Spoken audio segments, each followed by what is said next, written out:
All right, hey you guys, my batteries just ran out, so this is the second part of lecture 2, or lecture 1. All right, so I'm not going to retape it. I'm just going to finish up, all right? Okay, so I think we are at the district courts, all right? There's 94 district courts, all right? Their cases are tried by a judge and a jury like we normally see, all right? Now, there's a couple things. We have grand juries and petit juries. A grand jury's job is to issue an indictment, and all that means is a grand jury, lawyers will go in front of a grand jury, you as a citizen and a member of a grand jury, and they'll say, is there enough evidence to charge somebody? It doesn't mean you're guilty or innocent, it just simply means there's enough evidence to go to trial.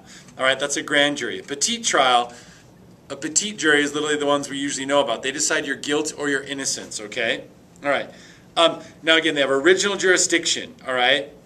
Now here's the thing, is if you lose at the district court, you can appeal to, and here's our next one, the circuit courts or the courts of appeals. Those are the same thing, all right?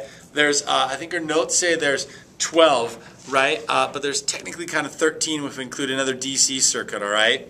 All right, now these guys, there's 150 judges, they have 18,000 cases a year versus the thousands and thousands and thousands the district court does. All right, now here's how this works. They hear in 3-judge panels, all right? And all they're hearing is, was the lower court decision just? Was the lower court decision okay? They're either going to uphold the lower court decision or strike down the lower court decision, all right? All right. Now, they meet in 3-judge panels, and this is random draw, computer draws, right? These circuits, right? So we live in the 9th Circuit, right, which is the West Coast, essentially, all right? And then sometimes, though, they can hear a case en banc, right, which means as a whole, where the entire 9th Circuit Court, those judges will meet and hear a case, right? But most of the time, they're hearing them in 3-judge panels. There's no jury. It's just the judges themselves hearing your appeal to decide whether or not to uphold it or get rid of it, all right?